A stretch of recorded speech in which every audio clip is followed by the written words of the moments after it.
What's going on, YouTube, and welcome to Goal Line Hockey. It's Kevin Forte, and today we are taking a look at the Carolina Hurricanes in Metropolitan Division as we are going to continue our season preview and predictions videos. We're going to go over all 32 NHL teams, so make sure to stay tuned as we're going to probably be talking about your team, if we haven't already, at some point here in August. So let's get right into it. So the Carolina Hurricanes last season were a really good hockey team, and in fact, they've been, for the most part, really for the last 5 years, one of the more dominant teams in the Metropolitan Division, and we all know the story with the Metro. It's been arguably the best division in the entire National Hockey League over the last few seasons, and a big part of that is the Carolina Hurricanes. Now, the Carolina Hurricanes are one of the more interesting teams in the league because there is a lot of questions going into this season, despite how good they've been the last couple years, going on some Eastern Conference final runs the past couple of seasons. You know, there are still so many questions about this team, right? In 2019, they went to the conference final against Boston. Last season, they went to the conference final against the Florida Panthers. But there's still so many questions about this team. The first one being the health. The health has been a huge thing for the Carolina Hurricanes. And, you know, that's part of the reason that maybe they didn't find the success that they wanted last year, losing guys like Teuvo Teravainen during the playoffs at some points. For the entirety of the playoffs, Andrei Svechnikov was out, and a bunch of other injuries that we could go through. Goaltending-wise, they haven't been healthy and consistent. So there's been a lot of things going on in Carolina, and that's one of the key factors, is injuries. The other thing, is there enough offense on this team? Scoring has been kind of one of the marks of, you know, maybe their Achilles heel. You know, this is one of the top defenses in the National Hockey League, but their offense leaves you wanting more. And, you know, yes, as good as Sebastian Aho is, and, you know, what we think Svechnikov can be, you know, he's got to stay healthy and he's got to put up more points and be a little bit more productive. And that's kind of the same for the defense. Nobody stands out as that number one defensive guy, right? But you've got guys that are on the back end of their career. You've got Brady Shea, Brent Burns, even Dmitry Orlov at this point, who's in his mid-30s. But, you know, those are guys that Carolina, you know, even I heard Ron Francis talk the other day on NHL Network. He was kind of talking about how, you know, you really need to have a good group, a good top six defense. It's not necessarily having one great defenseman and nobody around him, because if that guy's out or injured or doesn't play his best hockey, well, now you're kind of screwed. The Hurricanes there isn't a defenseman on their team that I would say is a weakness and a guy that probably shouldn't be on an NHL roster. That's not the case here, because you look at that blue line, you got Slavin, Burns, Shea, Pesce, Orlov, and DeAngelo. And some of those guys have been here for a while, right? Shea's been around, Pesce, DeAngelo, Slavin, those guys have been around for a while. And now Brent Burns going into his second season in Carolina. Orlov is really the only new addition to the blue line. And the only guy that I think left was Jalen Chatfield. So they didn't really make any big changes in terms of a negative. I would say, if anything, their defense actually got better this offseason.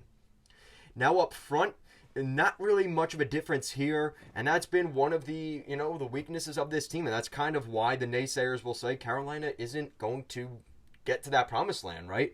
Because they don't have that number one goal scorer. But I would argue that Aho and Svechnikov definitely have the potential to be that.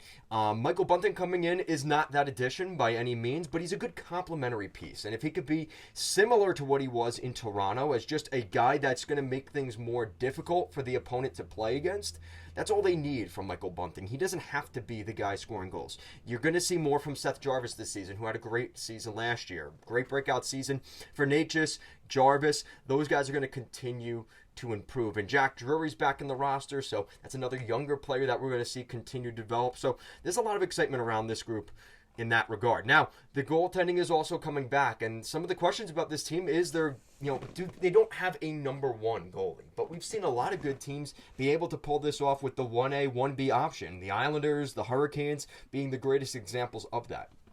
Because Freddie Anderson and Antti Raanta were not able to stay healthy last year, and that was a big problem. But there is Peter Kochetkov, who is kind of the third goalie in the rotation, and I would expect to be the goalie of the future.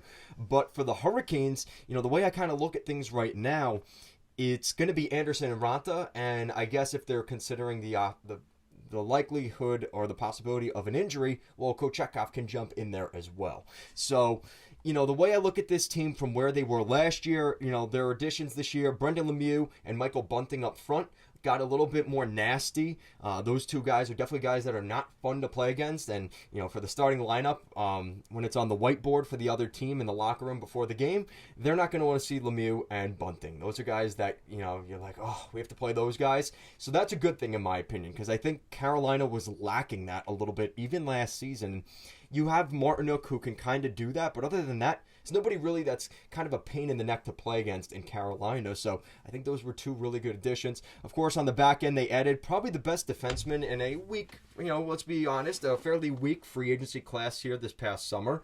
But nonetheless, the best defenseman available in Dmitry Orlov. He comes up the coast from Washington and Boston, so he stays in the East, playing for the Carolina Hurricanes. I think that's their key addition here. There is obviously the genuine concern over the next couple years with his contract, but it is what it is. There's a guy that's going to help you right now. And Carolina's trying to win the Stanley Cup. We've been saying for the last couple years, there's a team that could go on a real run, and they've done that here. Really, like I said, going to the Eastern Conference Final 2 of the past seasons. Since 2019, so within a 4-year period or 5-year period, that's pretty good, and that's something that definitely is worth looking at. Now, in terms of rookies, I don't expect to see any rookies for the Hurricanes this season. This is a very veteran-led team with a lot of guys on the back end of their careers chasing Stanley Cups, so we're not going to see any young guys this year, like we saw last year with Drury and Jarvis and Natchez. None of that this year. It's going to be guys that have been around for a little while. My breakout candidate for the Carolina Hurricanes this season, this one's kind of an easy one because, again, it usually is a younger player or someone that's a little underrated. I'm going to go with Marty Natchez. Marty Natchez is a really good player, but he had some dry spells last season that kind of left you saying, man, this kid has so much potential, but he just isn't consistent enough. I expect more consistency from Marty Natchez this season. I think he's going to be a difference maker for the Carolina Hurricanes on a deep playoff run. With that said, my prediction for the Carolina Hurricanes, I think this is a team that is very capable of winning 45 to 50 games this season. They're a regular season team, but they're also a really tough team to play against in the playoffs. The way Rod Brendamore's system is and the way they are, I'm not going to sit here and predict they're going to win the Stanley Cup, but I would definitely say in terms of the top 5 teams going into this season for Cup odds, I would definitely give that to the Carolina Hurricanes being in that conversation for sure. So with that said, between 45 and 50 wins this season, and anywhere between 105, 110 points, I think that's very high for them, and might even be higher than that. But I am very confident in the Hurricanes this season. They have the depth.